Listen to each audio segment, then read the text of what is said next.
Assalamualaikum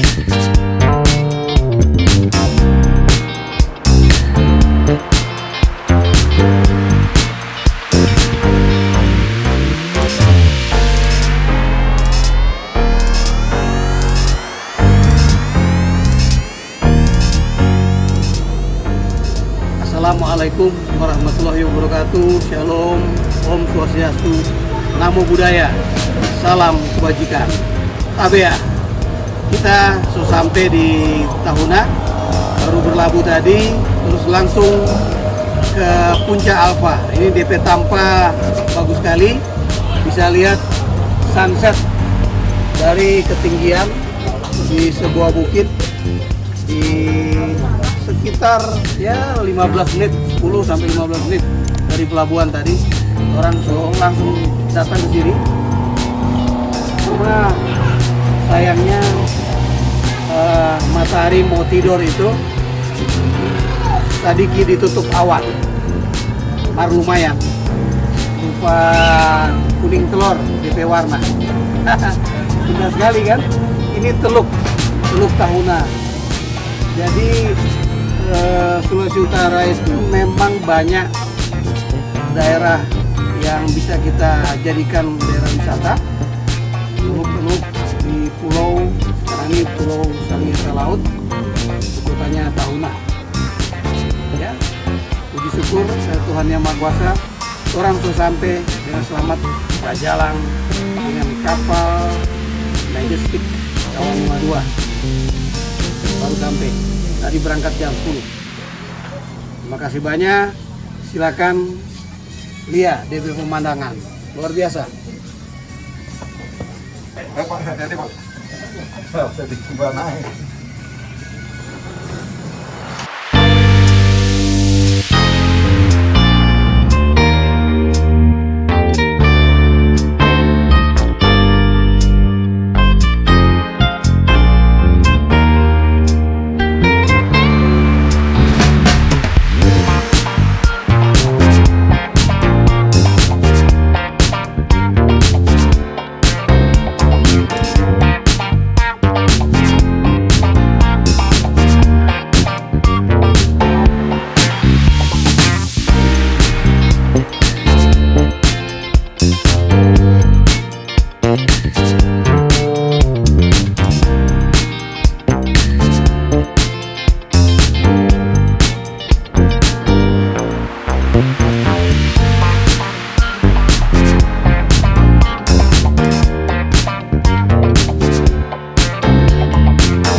kawan-kawan, kita pada sore hari ini tanggal 11 November 2021 sedang berada di Pelabuhan Peta, ya, Talaut atau Sangihe,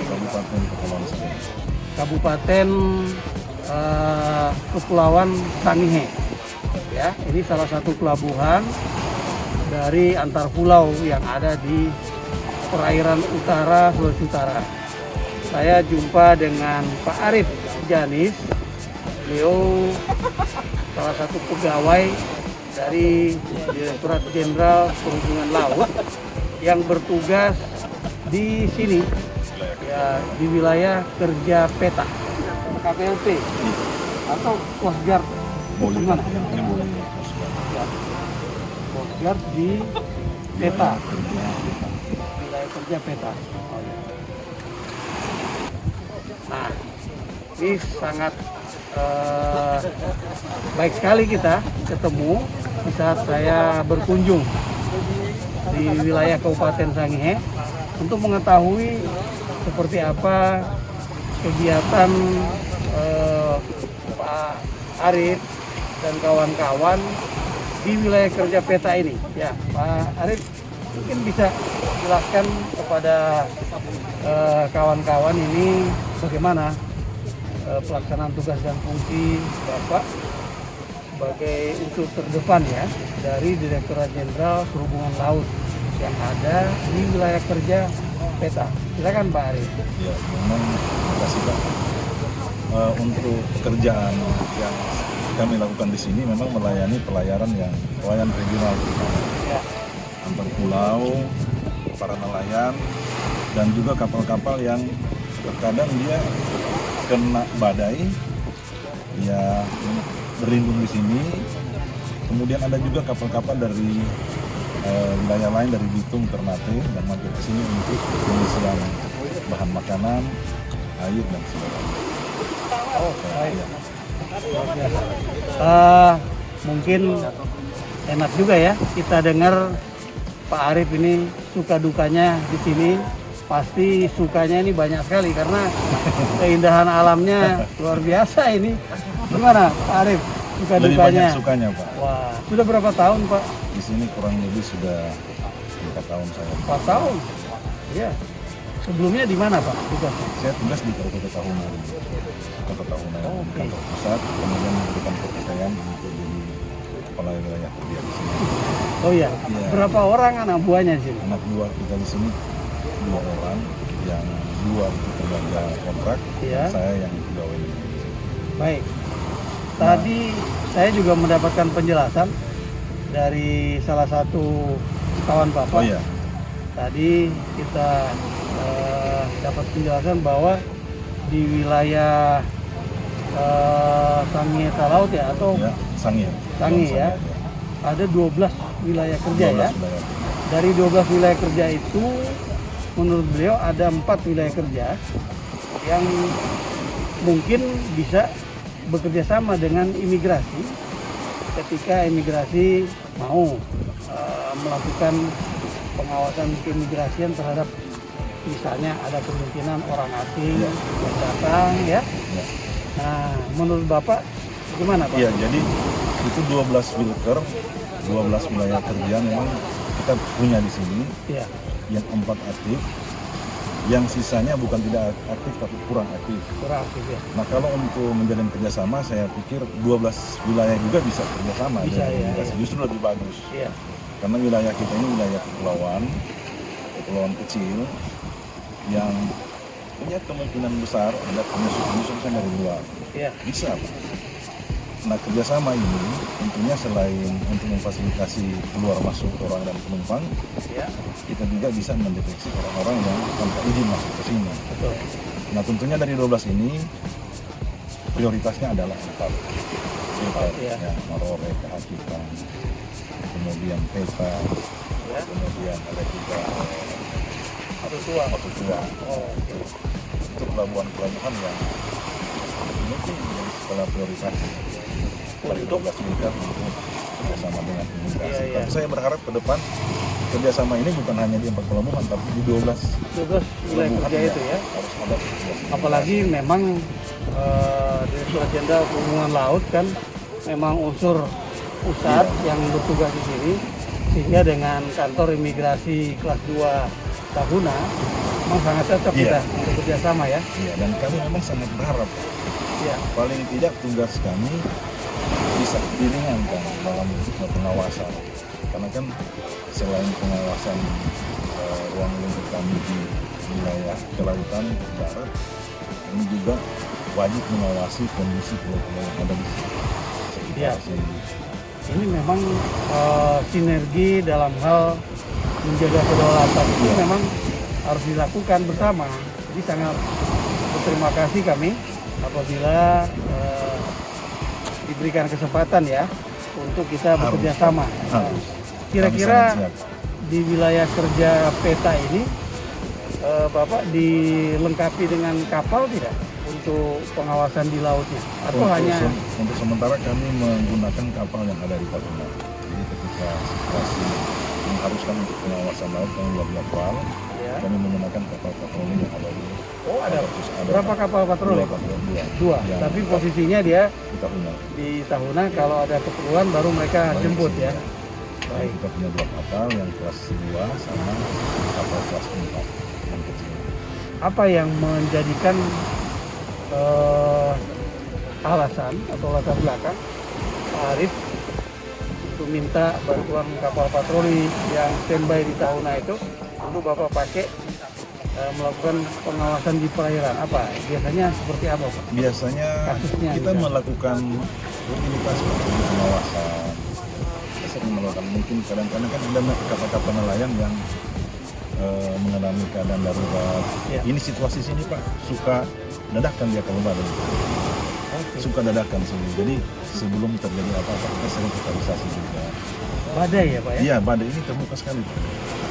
Karena apalagi bulan November, bulan Desember ya. Bulan-bulan ombak besar itu. Ombak besar ya. Kadang-kadang dia kelihatan teduh begini, mendadak ombak besar, hujan, badai. Nah, jadi situasi-situasi yang dadakan begitu yang kadang-kadang membuat kami jadi kewalahan. Baik. Dan kami juga bersyukur ada juga ini mitra dari TNI juga parkir. Angkatan Laut atau dari Angkatan Darat? Angkatan Darat? Iya. Oh ini kapal TNI Angkatan Darat ya? Jadi kami bersyukur mereka dari situ. Iya. Untuk wilayah sini juga. Jadi sudah menjalin kerjasama juga ketika ada situasional kemudian kapal kami belum siap, mereka juga siap membantu. Oh baik. Iya. Makasih banyak Pak Arief. Ini ngobrol-ngobrolnya di sore hari saat kami berkunjung di Tahuna, sehingga masukan-masukan yang tadi kami terima bisa juga kami bawa di kami pusat juga ya. berharap Pak, ini kan kebetulan Bapak juga datang ke sini untuk pengembangan daerah ini. Iya. Kita punya potensi pengembangan ekonomi karena kita punya kekuatan ekonomi yaitu lintas batas. Iya. Nah saya kira akan lebih bagus lagi kalau ada regulasi yang menguatkan supaya orang-orang sini bisa dengan legal melakukan kegiatan ekonomi lintas batas. Nah, pandangan ini yang Pak Arief memberikan masukan ini, apakah juga sudah dikaji oleh jajaran Bea Cukai ya, yang biasanya juga melakukan pengawasan terhadap perlintasan barang ya, untuk perekonomian. Itu bagaimana Pak? Nah memang saat ini pemerintah daerah juga membentuk tim untuk persiapan ekspor di Filipina. Dan kebetulan kami juga diundang untuk menjadi salah satu anggota untuk membahas persiapan ekspor, dan memang kami terhambat dalam beberapa regulasi. Jadi ada regulasi itu memang benar pada peraturan pemerintah nomor 20 tahun 2010 itu ada jalur Jensan Tahuna itu bisa dengan kecepatan 175 meter ke bawah. Tapi kami terbatas dengan aturan lagi. Ada perjanjian bilateral, nilai barang hanya $250 maksimal. Nah bagaimana mau ekspor Pak? Oh gitu. Iya. Iya. $250 sebenarnya sekarang ini ya. 15 jutaan. Kalau dari sini memungkinkan untuk bongkar muat barang ekspor impor ya, Sangat memungkinkan Pak. dibandingkan dengan Tahuna jangkauan. Nah, Tahuna kan sini pelabuhan terdekat untuk misalnya contoh ikan, Bitung, Ya, ya kan, itu masih lebih untung ke Filipina karena harga di sana jauh lebih bagus. ya, Kalau ke Bitung mungkin harga agak lebih murah, ya. tapi kenapa orang lari ke sana? Karena tidak terlalu banyak hambatan dalam hal regulasi karena masih dalam negeri. Oke. Kita ke sana mungkin walaupun di harganya agak besar, tapi ada batasan-batasan regulasi yang membatasi jumlah yang akan kita ekspor. Tapi sekarang ini sementara diupayakan oleh pemerintah daerah kerjasama dengan beberapa instansi vertikal termasuk bea cukai kami untuk bisa ekspor dengan meningkatkan perjanjian bilateral mengenai nilai barang Baik. yang dibatasi. Baik. Wah, ini masukan-masukan yang sangat baik nih. Pak Arif, terima kasih banyak ya. Kami Demikian kawan-kawan bincang-bincang kita dengan Pak Arif. Beliau di wilayah kerja PETA di Kabupaten Sangihe, Talaut. Makasih, salam sehat. Ya, setelah kita break sebentar, saya membelakangi tulisan pelabuhan PETA ini yang bisa ditunjukkan bagaimana wilayah kerja PETA dari Direktorat Jenderal Perhubungan Laut, ya, Kementerian Perhubungan tentunya. Suara ombak terdengar ketika ombak itu menerpa dinding pelabuhan, ya. Merdu, tentunya merdu. Kalau kita berada di pelabuhan ini, kita bisa menikmati nyanyian ombak dengan sangat indah. Demikian kawan-kawan, sepintas suasana di pelabuhan PETA. Bisa diarahkan pandangan ke tempat lain, ke tanah laut. Memang Indonesia sangat indah panorama alamnya. Kita lihat ada sebuah perahu yang sedang persiapan untuk melaut, mengangkut beberapa anggota masyarakat. Apakah mereka akan menangkap ikan atau menuju ke pulau yang lain? Ya, kita hanya bisa melihatnya. Demikian kawan-kawan, semoga bisa memberikan wawasan pada kita tentang kegiatan dan aktivitas masyarakat di wilayah utara Sulawesi Utara. Di sini dalam latar belakang yang lain, saya ingin menunjukkan bahwa di dermaga pelabuhan PETA ada kapal-kapal yang digunakan oleh para nelayan, masyarakat nelayan di Kabupaten Sangihe untuk mengadakan perjalanan kemana saja antar pulau. Kita bisa lihat bahwa pelabuhan PETA ini sebenarnya adalah sebuah pelabuhan yang memiliki latar belakang sejarah. Sebelum pelabuhan Tahuna berkembang, pelabuhan PETA ini sudah digunakan karena lebih dekat posisinya di bagian utara, ya, Pulau Sangihe, sehingga untuk menuju ke perbatasan dengan Filipina lebih dekat. Nah, ini kita lihat suasana di dermaga pelabuhan PETA. Mari kita lihat, kawan-kawan, ya. Jadi di sini palung lautnya cukup dalam, bisa sampai 20 meter, sehingga untuk meletakkan pemecah ombak, ini terpaksa langsung di tepi pantai, tidak bisa di kedalaman karena laut itu langsung dalam ya, 20 meter. Nah, dari pantai ini kalau kita lihat ke gunung-gunungnya, tetap hijau, ya. Tidak ada gunung yang gundul. Mengapa? Ya ini tentu kita melihat kesadaran masyarakat juga untuk menjaga dan melindungi kelestarian alam itu sangat baik. Dan Direktorat Jenderal Perhubungan Laut sudah membangun sarana yang bisa dijadikan akses untuk ke pantai oleh masyarakat itu cukup baik. Artinya bisa dikembangkan lebih dalam. Jadi demikian kawan-kawan, bincang-bincang kita di sekitar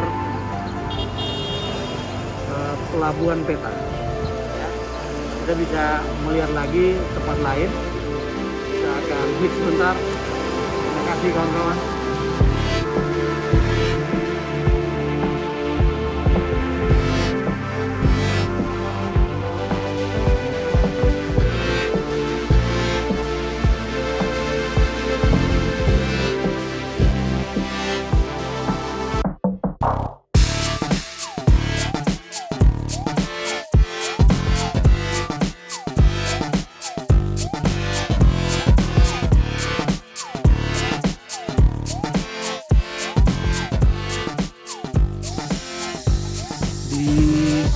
Sela-sela kegiatan kunjungan, kawan-kawan mengajak saya naik ke puncak gunung di Pulau Sangihe ini karena ada sebuah tempat minum dan juga makan pizza ya. Jadi di areal pegunungan yang hijau ada bunyi-bunyi apa ini? Rie-rie atau jangkrik ini? Rie-rie, Pak. Rie-rie kan? Rie-rie. Pasti kawan-kawan dengar suara bunyi rie-rie, kalau orang di sini bilang rie-rie. Nah ini nama tempatnya Hatarua. Hatarua. Pemiliknya memberi nama Hatarua. Ini tempat kita makan pizza di area kehijauan di pegunungan, makan pizza di kampung katanya. Nah saya ditemani oleh Ibu Kadif Imigrasi Indonesia, juga Pak Nofli ini yang tuan rumahnya, Kepala Kantor Imigrasi kelas 2 tahunan. Bagaimana? Ibu Yunita kan sudah pengalaman makan sini sebelumnya ya. Sudah, Pak. Apalagi Pak Nofli. Gimana kesannya Bu Yunita? Cerita biar kawan-kawan tahu lah. Ini kan puncak gunung nih. Situasinya dingin dan banyak pohon-pohon. Kita seperti di alam yang masih sangat asri. Nah, kita makan pizza. Biasanya kan pizza ada di mall, di kota-kota metropolitan. Ini yang sangat asik ini. Apalagi kopinya enak di sini. Kopi apa itu? Tapi katanya kopi Kota Merbabu, Pak. Merbabu. Bukan kopi Sangihe ya. Tapi nanti kita tanya sama yang punya tempat makan ini ya Bu ya. Iya. Apa kita mau lihat persiapan pembakaran pizzanya? Ya, ayo. Ya. Nah ini mari coba. kita ikuti. Ya. Ini Ibu lagi siap-siap nih Bu. Mau bakar pizza. Wah, luar biasa. Pakai arang apa itu Bu? Kayu ya? Cengkeh, Pak. Cengkeh. Iya, kayu cengkeh. Oh, kayu cengkeh. Kayu cengkeh. Di sini memang kayu cengkeh. Silakan Bu, lanjut. Iya, Pak. Cuma dibuat vlog ini. Kasih apa mau disiapkan dulu? Oh iya. Ini masih pakai cara tradisional. Ya, ini cara tradisional memasak pizza di daerah Pulau Sangihe. Bisa nggak diintip? Nah, baranya di dalam itu. Ya, ini kayu-kayu bakarnya udah siap. Bisa juga ini. Daerahnya sejuk ini tempatnya. Kita sedang menunggu pemilik tempat ini akan sedang memasak pizza sambil kita nunggu. Ya kawan-kawan, nanti kita lihat kopinya dan pizzanya. Oke, kita tunggu dulu ya.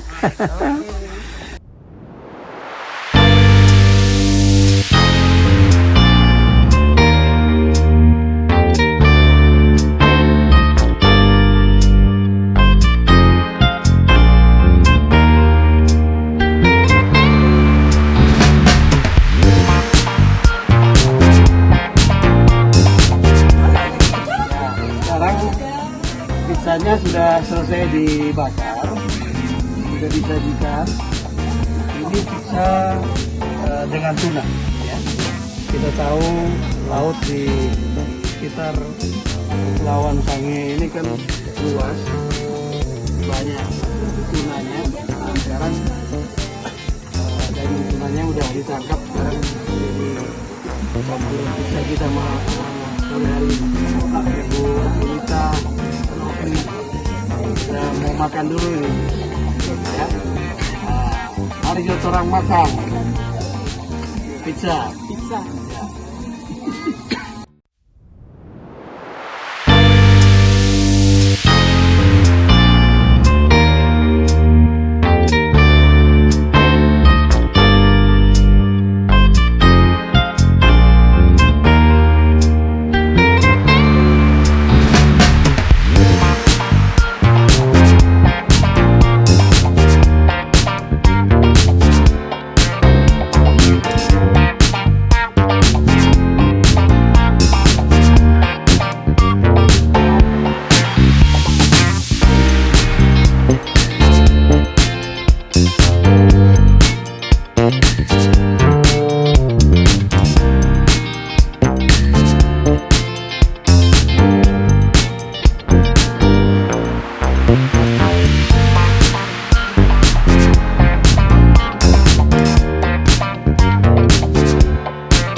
Saya sedang berada di Jembatan Boulevard Kota Tahuna, persis di Teluk. Kalau kita lihat suasana ini Teluk, saya ingin menunjukkan tata ruang yang dibuat oleh pemerintah daerah Kabupaten Sangihe, di mana akses untuk publik menikmati keindahan tepi pantai itu betul-betul disiapkan dengan baik. Sekarang saya tunjukkan, kita lihat teluknya ya. Coba kita lihat teluk. Sini memang daerah pelabuhan. Ya, rumah-rumah, pertokoan kah, restoran, tempat makan, semua tidak menutup akses publik untuk menikmati alam yang bersentuhan dengan pantai. Coba kita lihat ya. Nah, ini bisa kita geser, kita lihat trotoar sini. Artinya akses jalan itu memang diberikan agar masyarakat bisa mendapatkan wilayah publiknya untuk menikmati keindahan pantai. Nah, ini yang mungkin bisa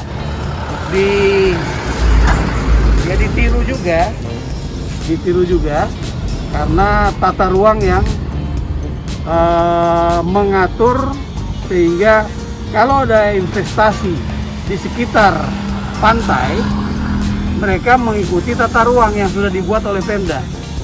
Nah itu yang perlu kita atur sehingga pariwisata bisa memberikan suguhan bagi masyarakat lokal yang juga ingin menikmati keindahan. Nah ini sudah sore hari, kita menjelang matahari terbenam, tapi kita lihat bagaimana keindahan di Kota Tahuna dengan teluknya dan gunung yang ditumbuhi pohon-pohon yang hijau, tidak ada yang gundul. Pohon-pohonnya, ya, gunungnya tidak ada yang gundul, hijau, indah. Saya ingin melanjutkan tadi suasana di Boulevard Kota Tahuna. Kita lihat trotoar, ya, trotoar pinggir pantai. Ini kan akses publik, sehingga publik yang ingin menikmati pantai, dia bisa langsung menikmati pantai. Kemudian kita lihat rumah-rumah. Ini kan ada jalan raya, baru rumah. Kalau orang mau makan, bisa. Tapi publik yang ingin menikmati suasana pantai tidak harus tertutup oleh rumah makan, restoran, toko-toko, rumah-rumah yang menguasai akses publik. Jadi penataan ruangan oleh pemerintah daerah ini yang saya maksudkan cukup baik untuk Kota Tahuna. Ini perlu menjadi bagian penting untuk diperhatikan oleh pemerintah daerah ketika membuat peraturan daerah tata ruang. Terima kasih.